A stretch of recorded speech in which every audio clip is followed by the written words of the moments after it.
अस्सलाम वालेकुम। आज हम पढ़ेंगे place of service and codes, क्योंकि ये प्लेस ऑफ सर्विस इसको शॉर्ट फॉर्म में कहते हैं पीओएस। तो ये क्योंकि ये बहुत इम्पॉर्टेंट होता है। आप जब भी कोई क्लेम क्रिएट करते हैं तो अगर आप क्लेम के अंदर पीओएस यानी प्लेस ऑफ सर्विस कोड नहीं एंटर करते तो वो आपका जो क्लेम होता है वो डिनाई हो जाता है। तो जो लोग इसके अंदर नए हैं तो वो उनके लिए ये इंतहाई इम्पॉर्टेंट है, क्योंकि प्लेस ऑफ सर्विस जो आप अगर उसका कोड है सही तरीके से जानकारी के साथ अच्छी तरीके से नहीं लगाते तो फिर क्या है कि आपका क्लेम जो है वो डिनाई हो जाएगा। चलें बढ़ते हैं आगे वीडियो की तरफ। सबसे पहले प्लेस ऑफ सर्विस पहले हम जान लेते हैं। Place of service is location facilities where the service are perform or given by the provider और हेल्थ केयर प्रोफेशनल।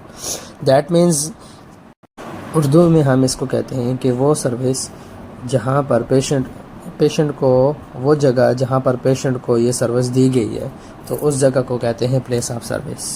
और यूएस के अंदर यानी जो प्लेस होती है जिस जगह पे डॉक्टर जाके परफॉर्म करता है या जाके पेशेंट को देखता है तो उस जगह के अलग अलग कोड होते हैं। तो जो कोड उन कोड के ज़रिए हमें पता चल जाता है कि ये इस जगह डॉक्टर ने जाके इस पेशेंट को यहाँ पे ट्रीटमेंट किया। अब चलते हैं दूसरे पॉइंट की तरफ कि अगर आपने कोई क्लेम बनाना है और आपने पूरा क्लेम बना दिया, बनाने के बाद आपने उसमें यानी प्लेस ऑफ सर्विस ऐड नहीं की है या फिर प्लेस ऑफ सर्विस का कोई कोड ऐड नहीं किया है तो आपका क्लेम जो है वो रिजेक्ट हो जाएगा। अब चलते हैं तीसरे पॉइंट की तरफ। सीएमएस है। सीएमएस क्या होता है? सीएमएस एक ऐसा इदारा है जो यूएस हेल्थ केयर के प्रोसेस के अंदर कोड को यानी वो कोड बनाता है। तो उन्होंने एक ऐसी लिस्ट जो है ना वो प्लेस ऑफ सर्विस की एक लिस्ट जो है ना वो पूरी एक बनाई हुई है। तो उसके मुताबिक यानी वो वक्त के मुताबिक जब वो चाहें तो उसको यानी कोड जो है उसका तब्दील भी करते रहते हैं।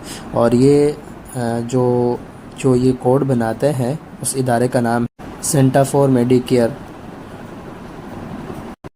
अब आपको प्लेस ऑफ सर्विस का समझ उस वक्त आएगी जब आपके सामने मैं आपको एग्जांपल दूंगा तो आपके सामने आप इस प्लेस ऑफ सर्विस को इजीली समझ सकते हैं कि ये प्लेस ऑफ सर्विसेज क्या होती हैं, कोड के ज़रिए क्या होती हैं। जैसे ही हम आपके सामने चलते हैं आगे बढ़ते हैं। कॉमनली यूज़ जो प्लेस ऑफ सर्विस होती हैं तो उसमें आ जाते हैं सबसे पहले आ जाते हैं फार्मेसी का। अगर 01 से स्टार्ट हो रहा है तो इसका मतलब है कि आप जो क्लेम फिल कर रहे हैं तो ये फार्मेसी का बिल है। अगर आप 02 कर रहे हैं तो ये टेलीमेड है। टेलीमेड का मतलब होता है कि आप जैसे कोरोना के दौर में आपने देखा होगा कि टेलीमेड यानी डॉक्टर जो है वो किसी जगह जाके परफॉर्म नहीं करता है, यानी फ़ोन के ज़रिए, वीडियो कॉल के ज़रिए या वीडियो लिंक के ज़रिए यानी कॉल उस बंदे पेशेंट को चेक कर लेता है, यानी कॉल के ज़रिए या वीडियो के ज़रिए या जूम के ज़रिए किसी भी जगह। आप चलते हैं 03 की तरफ। 03 जो होता है वो स्कूल का होता है कि स्कूल के अंदर बाज़ यूएस हेल्थ का एक डिपार्टमेंट होता है जो स्कूल के अंदर जाके यानी स्कूल के बच्चों को कोई ट्रीटमेंट करता है तो उसके लिए कोड यूज़ होता है 03। और उसके बाद चलते हैं अगर आपका देखें अगर इसमें अगर आप कोड नहीं डायल करते हैं यानी कि प्लेस ऑफ सर्विस ऐड नहीं करते हैं तो आप बड़े ध्यान के साथ आपने प्लेस ऑफ सर्विस ऐड करनी होती है कि अगर एग्जांपल आपने फार्मेसी की बिलिंग है तो उसके अंदर फार्मेसी का कोड ऐड करने के बजाय आपने स्कूल का ऐड कर दिया या फिर टेलीमेड का ऐड कर दिया तो फिर आपका क्लेम जो है वो डिनाई हो जाएगा, रिजेक्ट हो जाएगा। अब जो है 09 कोड जो है ये जेल के लिए होता है कि आपको पता है कि जेल के अंदर ही यानी जो जेल के कैदी होते हैं तो वो आउट ऑफ यानी हॉस्पिटल नहीं जाते हैं, डॉक्टर की क्लिनिक पे नहीं जाते, यानी जेल के अंदर ही उनका चेकअप किया जाता है। और उसके बाद है 011 है। 11 जो है ये इसके लिए यूज़ होता है कि पेशेंट जो है वो डॉक्टर की क्लिनिक में जाकर यानी डॉक्टर ने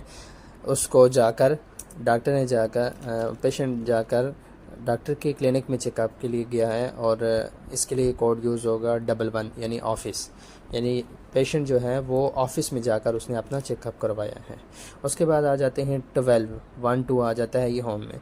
इसका मतलब ये होता है कि पेशेंट ने जाकर डॉक्टर ने जाकर होम के अंदर यानी पेशेंट के घर के अंदर जाकर मरीज़ को चेक किया है तो इसके लिए कोड आएगा 12। उसके बाद चलते हैं 21 इन पेशेंट होता है, इन पेशेंट हॉस्पिटल।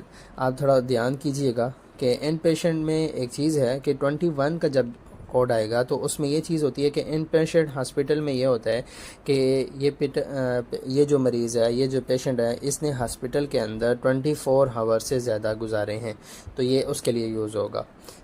आगे चलते हैं। 22, ये आउट पेशेंट हॉस्पिटल होता है। आउट पेशेंट हॉस्पिटल का मतलब ये होता है कि इस पेशेंट ने 24 आवर से कम यानी हॉस्पिटल में गुजारा है, तो इसके लिए यूज़ होगा 22, यानी इसको कहते हैं OHP कहते हैं, इन पेशेंट को कहते हैं IH कहते हैं, और इन आउट पेशेंट को कहते हैं OH कहते हैं। उसके बाद आ जाते हैं 23 का, यानी इमरजेंसी रूम हॉस्पिटल, यानी हॉस्पिटल किसी इमरजेंसी में आ गया अस्पताल में, तो उसको चेकअप किया डॉक्टर ने, तो उसके लिए यूज़ होता है 23 इमरजेंसी रूम हॉस्पिटल उसको कहते हैं, यानी इसको कोड कहते हैं POS इमरजेंसी, EMS कहते हैं। अब आ जाते हैं 31 की तरफ, स्किल नर्सिंग फैसिलिटीज़। हॉस्पिटल के अंदर ये जो होता है ना डिफरेंट होती है, पेशेंट को फैसिलिटीज़ जो होती है ना, उसमें नर्सिंग होम होता है जहाँ पे यानी केयर किया जाता है। नर्सिंग का जो होता है ना हॉस्पिटल से थोड़ा सा डिफरेंट होता है, उसके लिए जो यूज़ होता है वो 31 यूज़ होता है। उसके बाद आ जाते हैं हॉस्पाइस। 34 जो यूज़ होता है वो हॉस्पाइस के लिए यूज़ होता है। हॉस्पाइस के अंदर हॉस्पिटल सेंटर जो होता है ना, इसके अंदर यानी वो लोग जो होते हैं जहाँ पे जिनका लास्ट स्टेज होता है, एग्जाम्पल जैसे कोई कैंसर है या जिसको डॉक्टर कह दे कि आपका लास्ट स्टेज है और अब आपने इसके बाद बचना नहीं है, यानी 1 हफ़्ते के लिए आपने ज़िंदा रहना है या 3 दिन के लिए ज़िंदा रहना है। अब ये हॉस्पिटल सेंटर के अंदर आप जब जाते हैं, यानी आपको पेशेंट को जब ले जाया जाता है, वहाँ पे जो उसका स्टाफ होता है तो वो पेशेंट को थोड़ा सा एंटरटेनमेंट यानी खुश रखने की कोशिश करता है। यहाँ पे ऐसी फैसिलिटीज़ दी जाती हैं कि उनको पता होता है कि उनकी हर ख्वाहिश पूरी की जाती है हॉस्पिटल सेंटर के अंदर, तो यानी हॉस्पिटल सेंटर उसको कहते हैं। तो अब चलते हैं हम इंशाल्लाह नेक्स्ट टॉपिक के अंदर आपको मिलेंगे। आज के लिए इतना ही काफ़ी है। अस्सलाम वालेकुम।